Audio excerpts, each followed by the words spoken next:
स्वागत है आपके अपने YouTube चैनल एजुकेशन एटलस पर।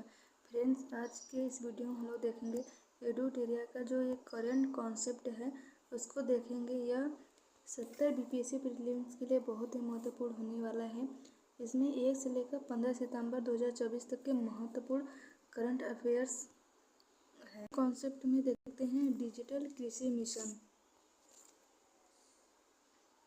हाल ही में केंद्रीय मंत्रिमंडल समिति ने केंद्र सरकार की 1940 करोड़ रुपए की हिस्सेदारी के साथ 2817 करोड़ रुपए के पर्याप्त वित्तीय परिव्यय के साथ डिजिटल कृषि मिशन को मंजूरी दी।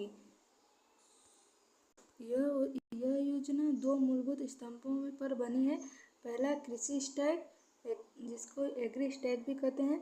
दूसरा कृषि निर्णय सहायता प्रणाली। इसके अतिरिक्त मिशन में सॉइल प्रोफाइल मैपिंग शामिल है और इसका उद्देश्य कृषि क्षेत्र के लिए समय पर विश्वसनीय जानकारी प्रदान करने के लिए किसान केंद्रीय डिजिटल सेवाओं को सक्षम बनाना है। पहले पॉइंट में देखते हैं एग्री स्टैक, किसान की पहचान। इसमें 3 प्रमुख घटक शामिल है। किसान रजिस्ट्री, दूसरा भू संदर्भित गाँवों के नक्शे, तीसरा फसल बुआई रजिस्ट्री। एग्री स्टैक को किसानों तक सेवाओं और योजना वितरण को सुव्यवस्थित करने के लिए किसान केंद्रीय डिजिटल पब्लिक इंफ्रास्ट्रक्चर, इसको डीपीआई के कहते हैं, के रूप में डिजाइन किया गया है। दूसरा पॉइंट देखते हैं कृषि निर्णय सहायता प्रणाली। कृषि निर्णय सहायता प्रणाली DSS, जिसमें फसलों, मिट्टी, मौसम, जल संसाधन आदि पर रिमोट सेंसिंग आधारित जानकारी एकत्रित करके एक व्यापक स्थानीय प्रणाली बनाएगी। तीसरा पॉइंट है इसमें मृदा प्रोफाइल मानचित्रण। मिशन के तहत देश की लगभग 142 मिलियन हेक्टेयर कृषि भूमि के 1:10,000 के पैमाने पर विस्तृत मृदा प्रोफाइल मानचित्र तैयार किए जाने की परिकल्पना की गई है। आगे देखते हैं 23वें विधि आयोग का गठन। राष्ट्रपति द्रौपदी मुर्मू ने भारत के 23वें विधि आयोग के गठन को मंजूरी दे दी है, जिसका कार्यकाल 1 सितंबर 2024 से 31 अगस्त 2027 तक निर्धारित किया गया है। आयोग में एक पूर्णकालिक अध्यक्ष और सदस्य सचिव सहित 4 पूर्णकालिक सदस्य होंगे। विधि आयोग यह एक गैर सांविधिक निकाय है जिसकी स्थापना भारत सरकार की विधि और न्याय मंत्रालय की अधिसूचना के माध्यम से कानूनी सुधारों के लिए कानून के क्षेत्र में अनुसंधान करने के लिए की जाती है। इसके महत्वपूर्ण बिंदु को देखते हैं। विधि आयोग के अध्यक्ष और सदस्यों की नियुक्ति प्रधानमंत्री की अध्यक्षता वाली मंत्रिमंडल की नियुक्ति समिति द्वारा की जाती है।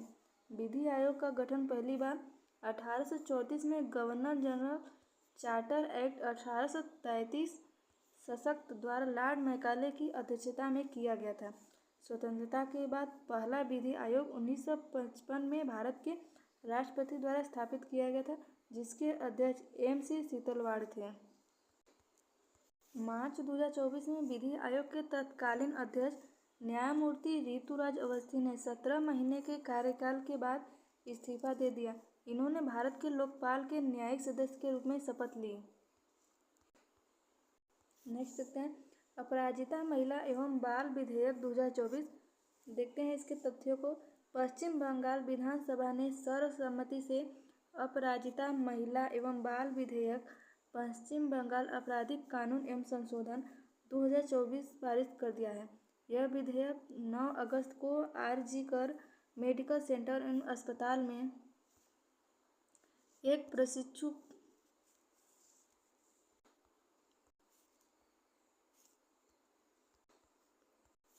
डॉक्टर के साथ बलात्कार और हत्या की दुखद घटना के जवाब में पेश किया गया था। इसमें जो महत्वपूर्ण प्रावधान दिए गए हैं उसको देखते हैं। बलात्कार विरोधी विधेयक में हाल में पारित भारतीय न्याय संहिता 2023, भारतीय नागरिक सुरक्षा संहिता 2023 कानून और POCSO अधिनियम 2012 में संशोधन का प्रस्ताव है, जिससे पश्चिम बंगाल राज्य में सजा को बढ़ाया जा सके और महिलाओं और बच्चों के खिलाफ हिंसा के जघन्य कृत्य की शीघ्र जांच और सुनवाई के लिए रूपरेखा तैयार की जा सके। इस विधेयक में बलात्कार के मामले में पीड़िता की मृत्यु या अचेत अवस्था में छोड़ने के लिए मृत्यु दंड का प्रावधान किया गया है। बलात्कार और सामूहिक बलात्कार के मामलों के लिए दोषी पाए गए लोगों को आजीवन कारावास की सजा दी जाएगी। बार बार अपराध करने वालों के लिए जिन्होंने अतीत में इस तरह के अपराध किए उनके लिए सजा भी आजीवन कारावास होगी या गंभीर मामलों में वित्तीय जुर्माने के साथ मृत्यु दंड भी होगा। नए प्रावधानों के तहत प्रारंभिक रिपोर्ट की 21 दिनों के भीतर जांच पूरी हो जानी चाहिए। विधेयक में अपराजिता टास्क फोर्स नाम से एक जिला स्तरीय विशेष कार्यबल के गठन का भी प्रस्ताव है, जिसका नेतृत्व एक पुलिस उपाधीक्षक करेगा। जांच में तेजी लाने और पीड़ितों के लिए त्वरित न्याय की सुनिश्चित करने के लिए यह विधेयक एक समर्पित विशेष न्यायालय और जांच दल की स्थापना भी करेगा। नेक्स्ट देखते हैं पीएम ई-ड्राइव योजना। इसमें देखते हैं हाल ही में कैबिनेट ने 2 वर्षों 1 अक्टूबर 2024 से 31 मार्च 2026 की अवधि में 10,900 करोड़ रुपए के परिव्यय के साथ भारी उद्योग मंत्रालय की योजना पीएम इलेक्ट्रिक ड्राइव क्रांति इन इनोवेटिव व्हीकल इन्हांसमेंट, जिसे पीएम ई-ड्राइव योजना भी कहते हैं, इस योजना को मंजूरी दी है। इसमें जो मुख्य बिंदु है उसको देखते हैं। यह योजना 24.79 लाख E2 व्हीकल्स, लगभग 3.16 लाख E3 व्हीकल्स और 14,028 ई-बसों को सहायता प्रदान करेगी। इलेक्ट्रिक वाहन खरीदने वालों को मांग प्रोत्साहन का लाभ उठाने के लिए इस योजना के तहत ई-वाउचर जारी किया जाएगा। इसमें इलेक्ट्रिक एम्बुलेंस की तैनाती के लिए 500 करोड़ रुपए का बजट आवंटित किया गया है। यह मरीजों के आरामदायक परिवहन के लिए ई-एम्बुलेंस के आयोग को बढ़ावा देने के लिए भारत सरकार की एक नई पहल है। यह योजना इलेक्ट्रिक वाहन सार्वजनिक चार्जिंग स्टेशन की स्थापना को बड़े पैमाने पर बढ़ावा देकर ईवी खरीदारों की चिंता को दूर करती है। पीएम ई-ड्राइव योजना का प्राथमिक उद्देश्य ईवी की खरीद के लिए अग्रिम प्रोत्साहन प्रदान करके ईवी को अपनाने में तेजी लाना है, साथ ही ईवी के लिए आवश्यक चार्जिंग इंफ्रास्ट्रक्चर की स्थापना की सुविधा प्रदान करना है। पीएम ई-ड्राइव योजना का उद्देश्य परिवहन के पर्यावरणीय प्रभाव को कम करने और वायु गुणवत्ता सुधार के लिए ईवी को बढ़ावा देना है। नेक्स्ट देखते हैं WHO ने एमपॉक्स के खिलाफ पहले टीके को मंजूरी दी। WHO ने IM-1X जिसे MVA-BN वैक्सीन को WHO की पूरी योग्यता सूची में शामिल किए जाने वाले पहले एमपॉक्स वैक्सीन के रूप में अनुमोदित किया है। इसमें जो महत्वपूर्ण बिंदु है देखते हैं। यह टीका 18 वर्ष और उससे अधिक आयु के लोगों को दिया जा सकता है तथा इसे यूरोप और अमेरिका में पहले ही मंजूरी मिल चुकी है। एकल खुराक MVA-BN वैक्सीन लोगों को एमपॉक्स से बचाने में अनुमानित 76% प्रभावी है, जबकि 2 खुराक वाली अनुमानित 82% प्रभावी है। एमपॉक्स के बारे में देखते हैं। यह एक जूनोटिक जानवरों और लोगों के बीच फैलने वाला रोग है। इसका पहला मानव मामला DRC कांगो 1970 में देखा गया। एमपॉक्स को अंतर्राष्ट्रीय चिंता का सार्वजनिक स्वास्थ्य आपातकाल 2022 और 24 में घोषित किया गया है। नेक्स्ट देखते हैं सी विजयपुरम। देखते हैं इसमें हाल ही में केंद्र सरकार ने अंडमान और निकोबार द्वीप समूह की राजधानी पोर्ट ब्लेयर का नाम बदलकर श्री विजयपुरम कर दिया। अंडमान और निकोबार द्वीप समूह की राजधानी बदलकर श्री विजयपुरम कर दिया गया है। इससे जो संबंधित महत्वपूर्ण तथ्य है उसको देखते हैं। इस कदम का उद्देश्य पोर्ट ब्लेयर से जुड़ी औपनिवेशिक विरासत का समाप्त करना था। श्री विजयपुरम भारतीय स्वतंत्रता संग्राम में प्राप्त जीत का प्रतीक है। यह निर्णय प्राचीन श्री विजय साम्राज्य से प्रेरणा लेते हुए क्षेत्र के ऐतिहासिक और सांस्कृतिक संबंधों को दर्शाता है। पोर्ट ब्लेयर का नाम आर्चिबाल्ड ब्लेयर के नाम पर रखा गया, जो एक नौसेना सर्वेक्षक और बॉम्बे मरीन में लेफ्टिनेंट थे। ब्लेयर ने सर्वप्रथम अंडमान द्वीप समूह का गहन सर्वेक्षण किया था। ईस्ट इंडिया कंपनी ने 18वीं सदी के अंत में मुख्य रूप से मलय समुद्री डाकुओं की गतिविधियों पर रोक लगाने के लिए अंडमान द्वीप समूह को उपनिवेश बनाने का फैसला किया। ऐतिहासिक अभिलेखों से जानकारी मिलती है कि 11वीं शताब्दी में चोल सम्राट राजेंद्र प्रथम ने अंडमान द्वीप समूह को रणनीतिक नौसैनिक अड्डे के रूप में इस्तेमाल किया था। राजेंद्र प्रथम ने पहली बार राजनीतिक अड्डे के रूप में इस्तेमाल किया था। स्वतंत्रता आंदोलन के दौरान नेताजी सुभाष चंद्र बोस ने पहली बार यहाँ तिरंगा फहराया था। स्वतंत्रता संग्राम के दौरान प्रमुख सेनानियों को काला पानी की सजा के रूप में पोर्ट ब्लेयर में रखा गया था। अगला पॉइंट है मिशन मौसम। देखते हैं इसमें केंद्रीय मंत्रिमंडल ने 11 सितंबर 2024 को 2 वर्षों 2026 तक के लिए 2000 करोड़ रुपए के बजट का परिव्यय के साथ मिशन मौसम को मंजूरी दी। इस मिशन का जो मुख्य उद्देश्य है उसको देखते हैं। अत्याधुनिक मौसम निगरानी प्रौद्योगिकी और प्रणालियाँ विकसित करना, भारत को मौसम के लिए तैयार और जलवायु स्मार्ट बनाना है। इस मिशन का उद्देश्य देश के मौसम और जलवायु जिसमें अवलोकन, समझ, मॉडलिंग और पूर्वानुमान को तेजी से बढ़ाना है, जिससे बेहतर और अधिक उपयोगी, सटीक और समय पर सेवाएं मिल सकें। इसके माध्यम से जलवायु परिवर्तन और चरम मौसम की घटनाओं को प्रभाव को कम किया जा सकता है और साथ ही समुदायों और लचीलापन को मजबूत किया जा सकता है। इस मिशन की जो विशेषताएं हैं देखते हैं। वर्तमान में मिशन मौसम को 2024-26 के दौरान लागू किया जाएगा।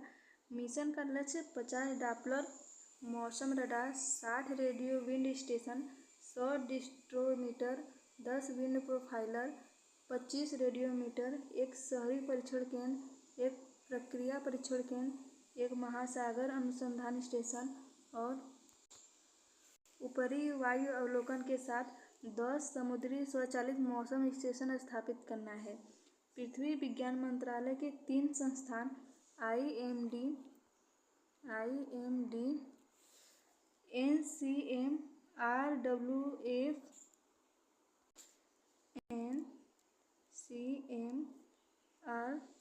RWF और भारतीय उष्णकटिबंधीय मौसम विज्ञान संस्थान मुख्य रूप से मिशन मौसम को लागू करेंगे। अगला पॉइंट है प्रोजेक्ट स्ट्रॉबेरी। देखते हैं। दुनिया का प्रमुख कृत्रिम बुद्धिमत्ता अनुसंधान संगठन OpenAI संभवतः सितंबर-नवंबर तक अपना सबसे शक्तिशाली AI मॉडल जारी करेगा और इसे ChatGPT-5 में एकीकृत कर सकता है, जो चैटबॉट और वर्चुअल असिस्टेंट का नया संस्करण है, जिसे 2022 के अंत में लॉन्च किया जाएगा। इसमें जो मुख्य बिंदु है, OpenAI एक गुप्त परियोजना है। कैसी परियोजना है? गुप्त परियोजना है जो लंबे समय से काम कर रहा है, जिसे पहले प्रोजेक्ट क्यू स्टार के रूप में जाना जाता था और अब इसका कोडोनेम प्रोजेक्ट स्ट्रॉबेरी है। इससे उच्च गुणवत्ता वाले सिंथेटिक डाटा उत्पन्न होने की भी उम्मीद है, जो इंटरनेट पर सुलभ प्रशिक्षण डेटा को कमी को दूर करेगा। इस संश्लेषित डेटा का उद्देश्य पूर्वाग्रहों और त्रुटियों को कम करना है, जिससे वैज्ञानिक अनुसंधान और व्यक्तिगत शिक्षा जैसे क्षेत्रों में सफलता प्राप्त हो सकेगी। स्ट्रॉबेरी मॉडल का उन्नत तर्क बहुचरणीय तर्क और योजना को आवश्यकता वाले कार्यों को करने के लिए डिजाइन किया गया है। स्ट्रॉबेरी AI उन कार्यों को संभालेगा जिनके लिए लंबी अवधि तक कई कार्यों की योजना बनाने और उन्हें क्रियान्वित करने की आवश्यकता होती है।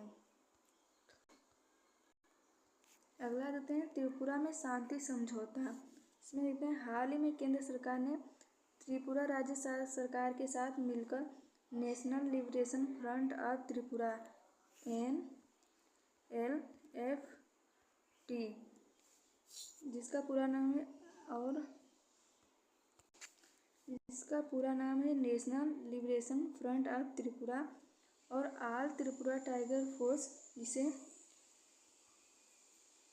ATTF के साथ एक महत्वपूर्ण शांति समझौते पर हस्ताक्षरित किए हैं।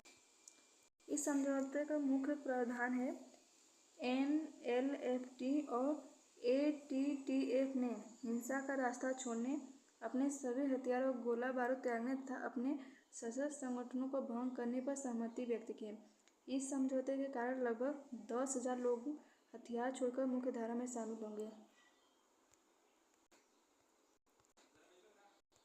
सरकार ने उग्रवादी प्रभावित क्षेत्रों को विकसित करने के लिए 250 करोड़ रुपए,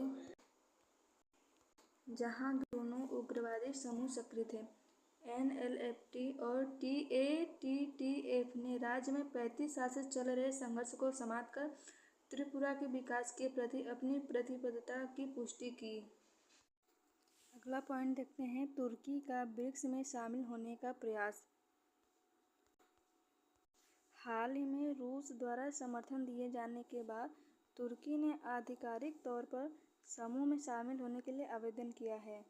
किसके द्वारा? रूस ने जब समर्थन दिया तो तुर्की ने आधिकारिक तौर पर ब्रिक्स में शामिल होने के लिए आवेदन किया है।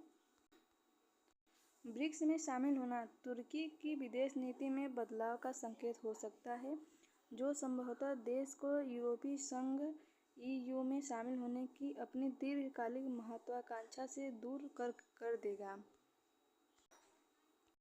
ब्रिक्स शब्द गोल्डमैन सैक्स के अर्थशास्त्री जिम ओ'नील द्वारा ब्राजील, रूस, भारत और चीन की उभरती अर्थव्यवस्थाओं का वर्णन करने के लिए किया गया था। वर्ष 2009 में ब्रिक्स शिखर सम्मेलन का पहला आयोजन रूस के येकातेरिनबर्ग में हुआ। वर्ष 2010 में दक्षिण अफ्रीका इस समूह में शामिल हुआ। दक्षिण अफ्रीका 2020 में इसमें शामिल होता है, जिसके परिणामस्वरूप संस्था का नाम बदलकर ब्रिक्स से ब्रिक्स कर दिया गया। वर्ष 2014 में विकास वित्त प्रदान करने के लिए $100 बिलियन की प्रारंभिक पूंजी के साथ न्यू डेवलपमेंट बैंक यानी कि NDB को आधिकारिक तौर पर लॉन्च किया गया। जो अगला पॉइंट देखते हैं, जोहान्सबर्ग घोषणा पत्र 2023 में अर्जेंटीना, मिस्र, इथियोपिया, ईरान, सऊदी अरब और UAE को जनवरी 2024 से पूर्ण सदस्य बनने के लिए आमंत्रित किया गया। अगला पॉइंट है इसमें, वर्तमान में ब्रिक्स के कुल 10 सदस्य हैं, जिनमें ब्राजील, रूस, भारत, चीन, दक्षिण अफ्रीका, ईरान, मिस्र, इथियोपिया, संयुक्त अरब अमीरात और सऊदी अरब शामिल हैं। विस्तारित समूह के साथ ब्रिक्स विश्व की 45% जनसंख्या और $28.5 ट्रिलियन, वैश्विक GDP का 28% की अर्थव्यवस्था का प्रतिनिधित्व करेगा। आगे देखते हैं, प्रथम कानूनी रूप से बाध्यकारी अंतर्राष्ट्रीय AI संधि। इसमें देखते हैं, अमेरिका, ब्रिटेन तथा यूरोपीय संघ ने कृत्रिम बुद्धिमत्ता AI पर पहली कानूनी रूप से बाध्यकारी अंतर्राष्ट्रीय संधि पर हस्ताक्षर किए हैं, जिसे मानव अधिकारों तथा लोकतंत्र की सुरक्षा के साथ AI नवाचार को संतुलित करने के लिए डिजाइन किया गया है। इसमें जो मुख्य बिंदु है उसको देखते हैं।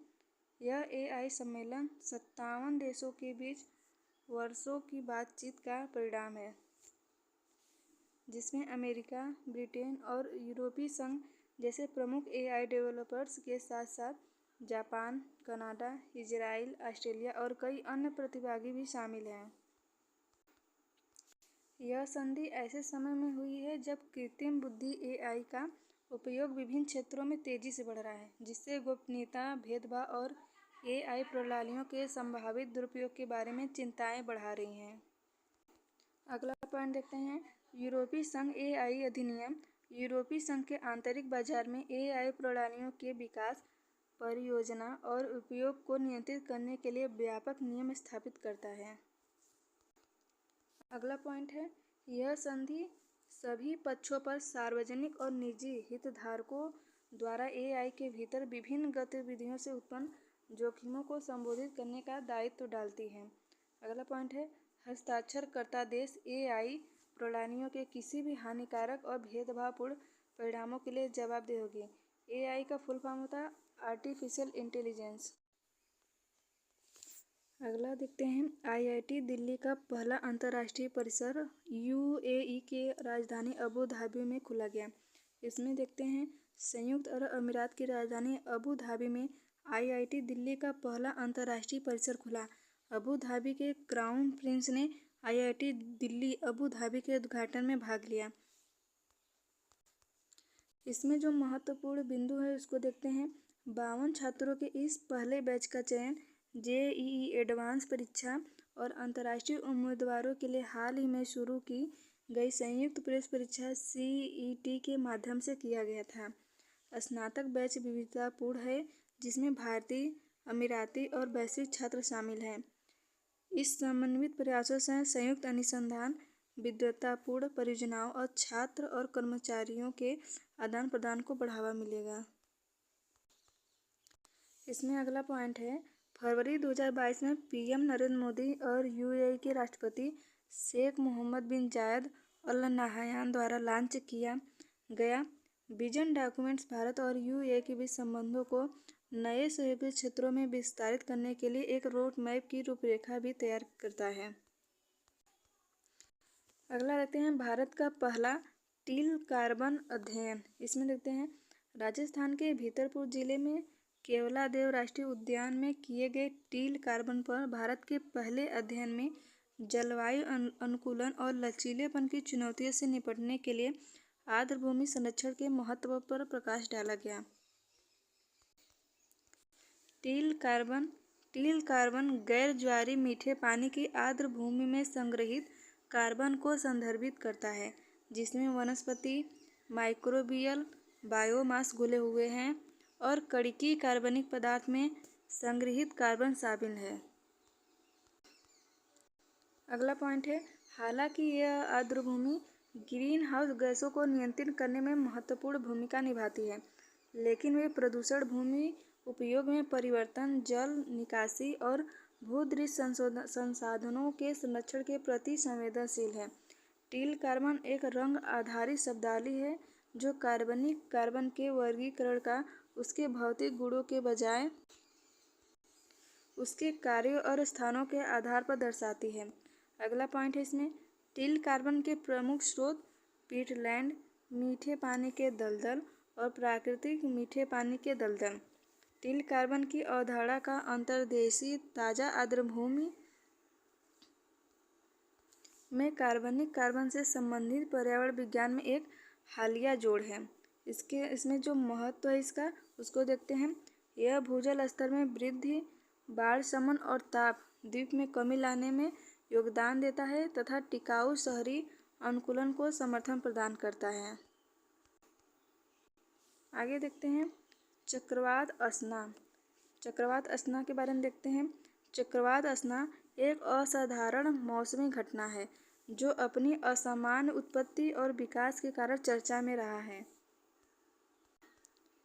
इसकी जो मुख्य विशेषताएं हैं देखते हैं। पहला पॉइंट, चक्रवात असना 1981 के बाद से अगस्त में उत्तरी हिंद महासागर क्षेत्र में बनने वाला पहला चक्रवात होगा और 1976 के बाद से अरब सागर में बनने वाला यह पहला चक्रवात होगा।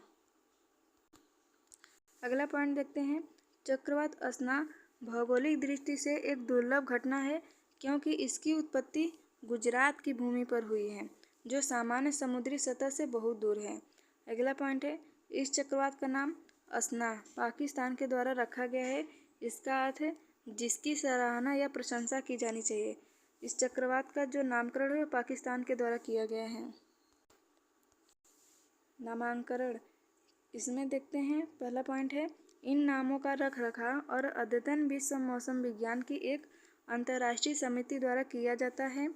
अगला पॉइंट है, उत्तरी हिंद महासागर क्षेत्र में चक्रवातों का नामकरण भारत, बांग्लादेश, म्यांमार, ओमान, पाकिस्तान और श्रीलंका स्थित क्षेत्रीय विशिष्ट मौसम विज्ञान केंद्रों द्वारा किया जाता है।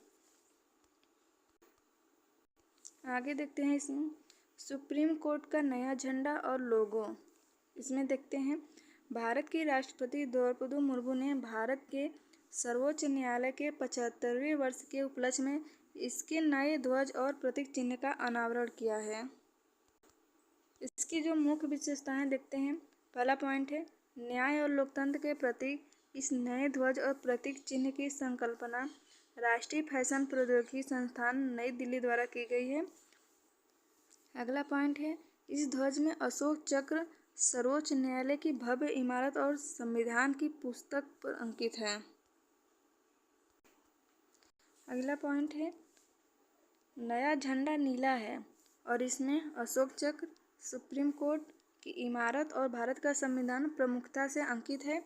अशोक चक्र धर्म चक्र का यानी कि कानून का पहिए को दर्शाता है।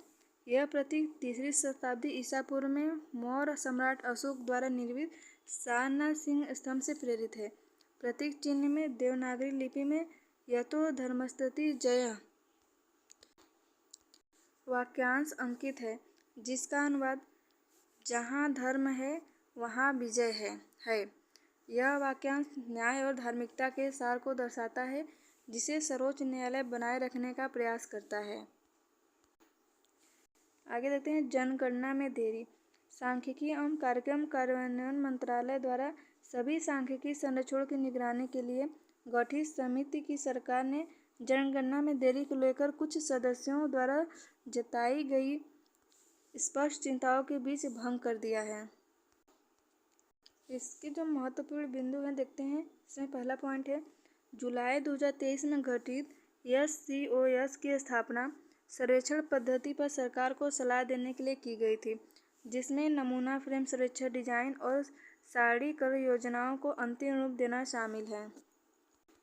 अगला पॉइंट है इस पैनल में 14 सदस्य थे, जिनकी अध्यक्षता अर्थशास्त्री और पूर्व मुख्य सांख्यिकीविद प्रणब सेन कर रहे थे। अगला पॉइंट है भारत की आखिरी जनगणना 2011 में आयोजित की गई थी और यह 2021 में होने वाले अगले दौरे के लिए निर्धारित समय सीमा से पहले ही आगे निकल चुकी है। अगला पॉइंट देखते हैं भारत की 2021 की 10वीं जनगणना को कोविड-19 महामारी के कारण स्थगित कर दिया गया है और अभी तक आधिकारिक रूप से इसकी कोई तिथि निर्धारित नहीं की गई है। अगला पॉइंट है भारत में पहली समकालिक जनगणना 1881 में हुई थी। तब से जनगणना यह हर 10 साल में एक बार निर्बाध रूप से की जाती है। अगला पॉइंट है राष्ट्रीय सांख्यिकी आयोग की स्थापना भारत सरकार द्वारा 12 जुलाई 2006 को सांख्यिकी मामलों में नीतियां, मानक और प्राथमिकताएं निर्धारित करने के लिए की गई थी। अगला पॉइंट है इसका गठन रंगराजन आयोग 2021 की सिफारिशों के बाद किया गया था। अगला देखते हैं सेमिकान इंडिया 2024। देखते हैं इसमें सेमिकान इंडिया 2024 का सम्मेलन 11 से 13 सितंबर तक नोएडा में आयोजित किया जा रहा है। सम्मेलन का विषय सेमीकंडक्टर भविष्य को आकार देना है।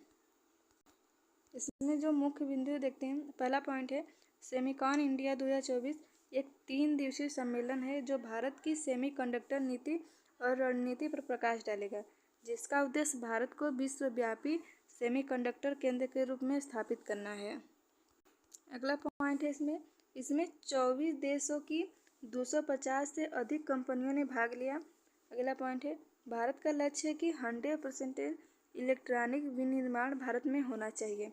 अगला पॉइंट है भारत वैश्विक सेमीकंडक्टर उद्योग में एक उभरता हुआ खिलाड़ी है तथा इस क्षेत्र का चिप बाजार 2026 तक $55 बिलियन से अधिक हो जाएगी।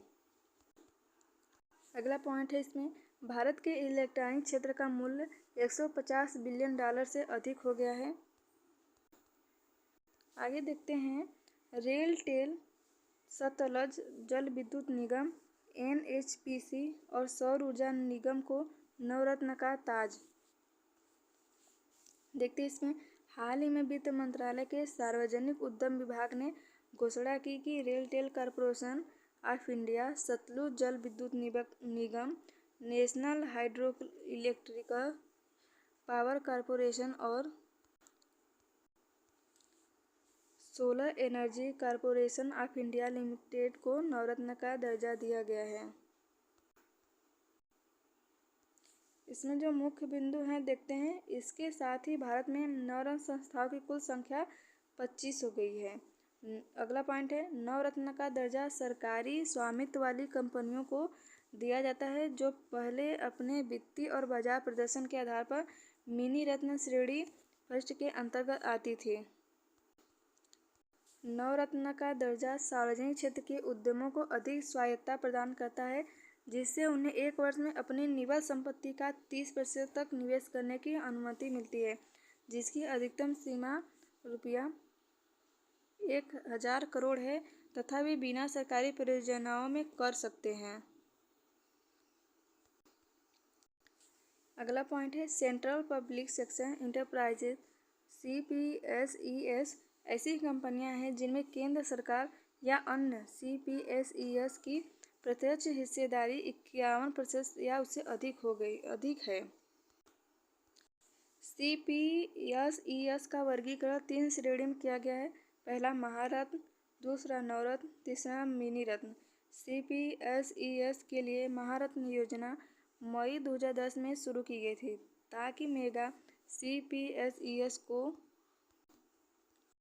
अपने संचालन का विस्तार करने और वैश्विक दिग्गजों के रूप में उभरने के लिए सशक्त बनाया जा सके। अगला पॉइंट है, नवरत्न योजना तथा मिनी रत्न योजना की शुरुआत वर्ष 1997 में की गई थी। आगे देखते हैं हम लोग रंगीन मछली ऐप देखते हैं। केंद्रीय मत्स्य पालन एवं डेयरी मंत्री राजीव रंजन सिंह उर्फ लल्लन सिंह ने ICAR केंद्रीय मीठा जल जलीय कृषि संस्थान भुवनेश्वर में रंगीन मछली मोबाइल ऐप लॉन्च किया है। रंगीन मछली ऐप भुवनेश्वर में लॉन्च किया गया है।